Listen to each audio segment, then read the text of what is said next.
The Elder Scrolls 6 just got some big news from the developers themselves, and I have to say, I did not expect this news to drop today, but hey, here we are. Recently, a number of developers went on an interview with Game Informer, and they gave us some new insights regarding the development timeline and just where everything is at with the game. Now, obviously, there is no release date or reveal timeline or anything like that, but what we do have is insights straight from the people who are creating the next chapter in this Elder Scrolls franchise, which that alone is huge. So we're going to talk about all of that stuff and more. We have a lot to cover, so check the chapters for easy viewing and let's dive in. So I was replaying GTA 5 the other day because I needed to grab some footage for an upcoming video. Nothing crazy, just cruising around collecting shots. And I really wanted to just kind of relax, play the game, and mess around with a bunch of souped up cars, swapping between supercars, custom bikes, off-road trucks, anything that would look good on camera and to be fun to drive. Well, unfortunately, I just had started to save and I didn't have any money. But that's when I broke out my secret weapon, and that is Wand. Wand is a completely free PC app that lets you customize GTA 5 with a single click, and it made my experience so much easier and way more fun. Now with Wand, I can toggle on infinite money, so if I want to buy an upgraded supercar, a jet, or a custom bike for a shot, and I also wanted to get something really cinematic, so I turned on unlimited health, infinite ammo, just to keep the vibes smooth while recording, with no wanted level so the cops wouldn't show up every time I did something. So if you want to get the most out of GTA 5 and 3,500 other games, download Wand for free using my link, that is wand.gg/WesNemo. And on November 24th to December 1st, Wand is offering 25% off their annual pro subscription. This is the lowest price they offer all year and the best time to unlock the full Wand experience. Use the promo code WANDBF25.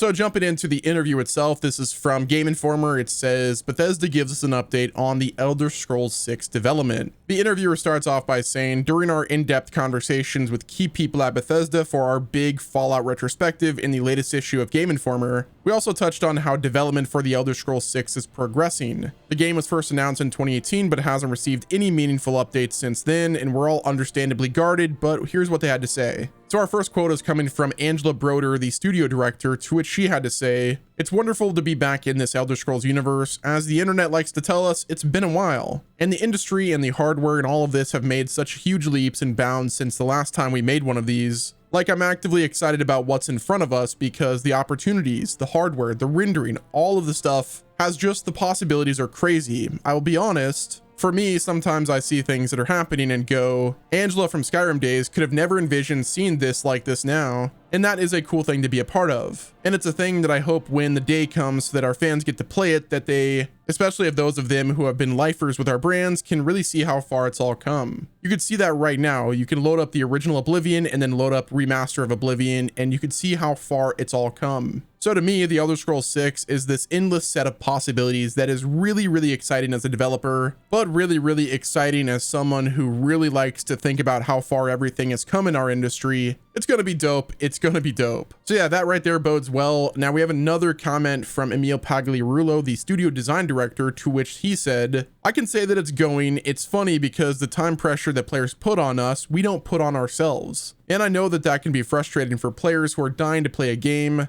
Games take a long time and games get pushed all of the time. GTA just got pushed again, which was the smartest thing that they could do because the game of that size these days, they take not just a long time to make, but a long time to spit and polish and iron out the bugs. And so what do fans really want? Do they want a game that comes out before it should and it doesn't meet their expectations? Or do they want the turkey that's in the oven for long enough to be delicious when it finally comes out of the oven, you know? He ended his statement by saying, that's what I think people are going to want. So we're going to take our time, and as long as it needs to be great. Which I think that is a fair take. Like, obviously you want to make sure that the game is fully ready before they decide to release it. We don't want a situation like No Man's Sky at launch or even Cyberpunk at launch. We want to make sure that this game is, you know, as good as possible out the gate, because that right there is what's going to have the most impact. Like, I don't want them to rush it. I want them to really focus on making this the best Elder Scrolls game ever, because at the end of the day, this might be the last Elder Scrolls game that Todd Howard like ever does. I mean, the rate they're going, this might be our last Elder Scrolls game ever. You know, that's actually like crazy to think about.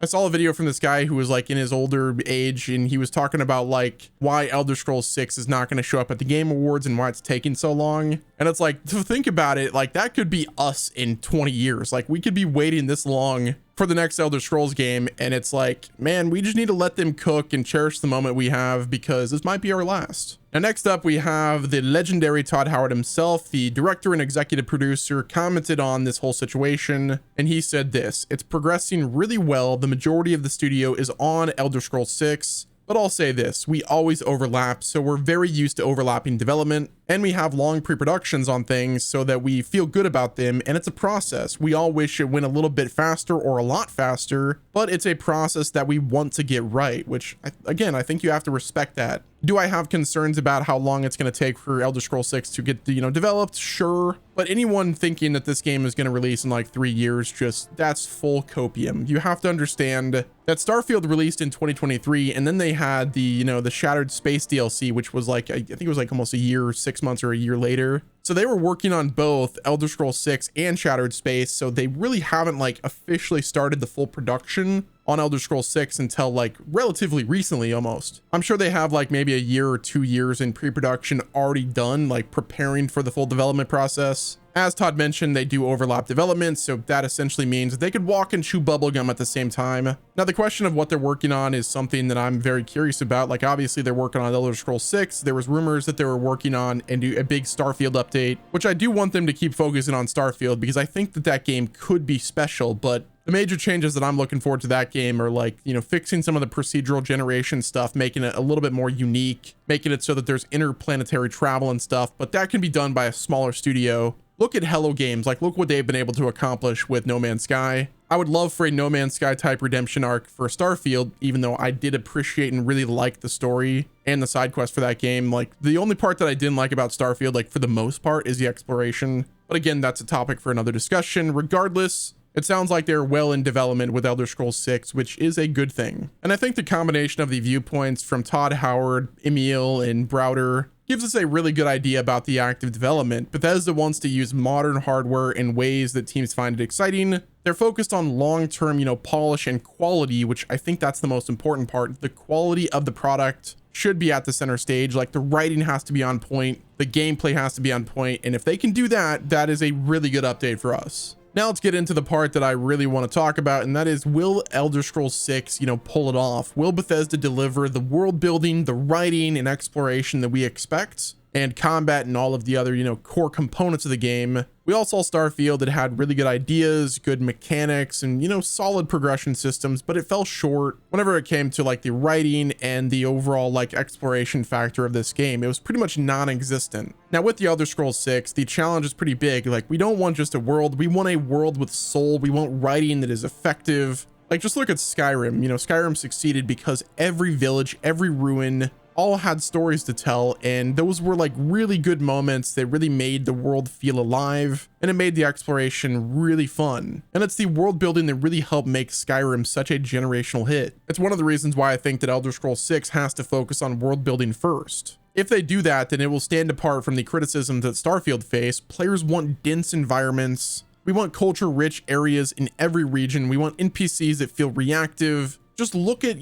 Kingdom Come Deliverance 2. That game was so effective in making an open world RPG that really felt dynamic, massive, and just so immersive. And if they could do that, if they can just put a little bit of KCD2 in Elder Scrolls 6, then that right there is such a massive W. The exploration should be meaningful rather than an empty beauty that Starfield was, because, whenever you're standing on a planet and you could just look out and see other planets in the distance and the stars, it was beautiful, but again, it's as wide as an ocean and as deep as a puddle. So now we talk about the million-dollar question. When will we actually see Elder Scrolls 6? When could this thing actually release? Well, first we have to ground the expectations in reality. We can't be totally crazy. Todd Howard has said Elder Scrolls 6 is still a long way off, and we have to believe him because it really is. Obviously, we have no like release window or release timing. There's no confirmed dates. Like there's not going to be for quite a while. I've seen some people suggest that the game could release in 2026 or 2027. And it's like, dude, that is full copium. The game was announced in 2018 and you'd think that we'd have a release date like sometime soon, but that's just not even in the realm of possibility. Could we get an update like, you know, next year sometime? Possibly, but I honestly don't even think a 2028 release date is in the cards. I genuinely believe that we are not going to be able to play Elder Scrolls 6 until 2029, which is absolutely crazy because it's 4 years away, but I think that that's a harsh reality. That would put the total development of the game around 6 to, you know, I'm not going to say the other word, 6 to 8 years, we'll just say that, but it's actually not 6 to 8 years, it's 6 to 7 years. I'm just, whatever. But yeah, I guess until next time, that's going to wrap it up with this video. Let me know what your thoughts are down in the comment section. Hit the like button if you enjoyed, subscribe with the notifications on, and until next time, this has been Wes, and I will talk to you guys in the next video.